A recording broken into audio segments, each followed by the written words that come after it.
نحمده ونصلي على رسوله الكريم أما بعد فأعوذ بالله من الشيطان الرجيم قال الله تعالى في القرآن المجيد بسم الله الرحمن الرحيم وأحل الله البيع وحرم الربا وقال النبي صلى الله عليه وسلم بلغوا عني ولو آية أو كما قال۔ ہر قسم کی حمد و ثنا اللہ سبحانہ و تعالیٰ کے لیے جو کل کائنات کا خالق ہے، مالک ہے، رازق ہے، داتا، گنج بخش، رنج بخش، قریب نواز اور غوث اعظم ہے، کائنات کے ذرے ذرے کا دستگیر ہے، فعال لما یرید ہے۔ نحن اقرب الیہ من حبل الورید ہے، جس کی ذات، صفات، کمالات کے اندر کوئی بھی شریک نہیں، ازل سے اکیلا ہے، اب تک اکیلا رہے گا، اور کل قیامت کے دن اس اکیلے حکمراں کی حکمرانی ہوگی۔ ان گنت لا تعداد درود و سلام سرور کائنات، فخر موجودات، سرکار دو عالم، امام الانبیاء، شمس الضحیٰ، والی بطحا، سرچشمہ رشد و ہدا، منبع مہر و وفا، میرے اور آپ کے پیر و مرشد جناب محمد الرسول اللہ صلی اللہ علیہ وآلہ وسلم کی ذات اقدس پر اللہ سبحانہ و تعالیٰ کا بے حد احسان اور انعام ہے کہ جس خالق کائنات نے دوبارہ ہمیں اس بابرکت اور با مقصد مجلس میں جمع فرمایا ہے۔ یہ مجلس صرف بیٹھنے اور سننے کا نام نہیں، نہ ہی الفاظ یاد کرنے کا نام ہے، بلکہ دلوں کو بیدار کرنے، سوچ کو درست سمت دینے اور اعمال کو سنوارنے کا نام ہے۔ یہاں ہم دین کو صرف معلومات کے طور پر نہیں پڑھتے یا سیکھتے، بلکہ ہدایت کے طور پہ سیکھتے ہیں، تاکہ جو بات کانوں تک آئے وہ دل میں اترے، اور جو دل میں اترے وہ کردار میں ڈل جائے۔ علم کی اصل قدر اسی وقت سامنے آتی ہے جب وہ عمل کی شکل اختیار کر لے، اور عمل کی خوبصورتی تب ہے جب وہ سنت کے مطابق ہو۔ تو بڑھتے ہیں اپنے لیسن کی جانب۔ آج ہمارا باب نمبر 77 ہے، کتاب البیوع کے حوالے سے بات ہو رہی ہے، یعنی آپس میں خرید و فروخت کے حوالے سے۔ تو حدیث نمبر 248 ہے، بسم اللہ الرحمن الرحیم، عن عبد اللہ بن عمر رضی اللہ عنہما الرسول اللہ صلی اللہ علیہ وسلم انہ قال، حضرت عبداللہ بن عمر رضی اللہ تعالی عنہما سے روایت ہے کہ نبی علیہ الصلاۃ والسلام نے ارشاد فرمایا، جب دو شخص آپس میں خرید و فروخت کریں، ان میں سے ہر ایک کو اختیار ہے، اذا تبایا الرجلان فکل واحد منہما بالخیار ما لم یتفرقا وکان جمیعا او یخیر احدہما الآخر، قال فإن خیر احدہما الآخر فتبایا علی ذلک فقد وجب البیع۔ حضرت عبداللہ بن عمر سے روایت ہے کہ نبی علیہ الصلوۃ والسلام نے فرمایا، جب دو شخص آپس میں خرید و فروخت کریں، ان میں سے ہر ایک کو اختیار ہے کہ جب تک وہ دونوں ایک دوسرے سے جدا نہ ہو، وہ اکٹھے بیٹھے ہوئے ہوں، یا اپنے ایک ساتھی یعنی ایک اپنے دوسرے ساتھی کو اختیار دے دے، اگر انہوں نے ایک دوسرے کو اختیار دے دیا تو دونوں نے اس شرط پر سودا کر لیا تو بیع واجب ہو گئی، یعنی سودا جو ہے وہ پکا ہو گیا۔ حدیث کا مفہوم یہ ہے کہ دو شخص آپس میں کوئی سودا طے کر لیں اور یہ سودا طے کرنے کے لیے ایک جگہ بیٹھیں، جب تک وہ وہاں بیٹھے ہیں ان میں سے ہر ایک کو سودا مسترد کرنے کا اختیار ہے، یعنی سودا جو ہے وہ ختم کرنے کا اختیار ہے۔ جب مجلس ختم ہو جائے گی تو پھر سودا جو ہے وہ طے پا جائے گا، یعنی سودا پکا ہو جائے گا، پھر سودا توڑنے کی اجازت نہیں دیتا اسلام۔ یعنی بات تو آپ کو سمجھ آ رہی ہوگی کہ سودا طے کرنے والے دو شخص جب تک ایک مجلس میں بیٹھے رہیں، انہیں سودا پکا کرنے یا فسخ کرنے کا اختیار حاصل ہوتا ہے۔ یعنی میں آپ کو سمپل انداز میں سمجھاتا ہوں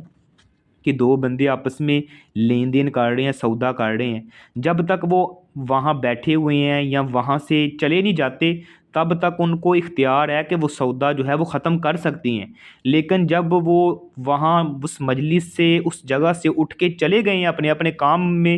تو اب ان کو سودا جو ہے وہ ختم کرنے کی اجازت اسلام نہیں دیتا، اب سودا پکا ہو گیا ہے۔ یہ سمپل انداز تھا۔ حدیث نمبر 249 ہے، وما فی معنہ فی حدیث حکیم ابن حزام وہو قال قال رسول اللہ صلی اللہ علیہ وسلم البیعان بالخیار ما لم يتفرقا او قال حتى يتفرقا فإن صدقا وبین بورک لهما فی بیعہما وإن کتما وکذبا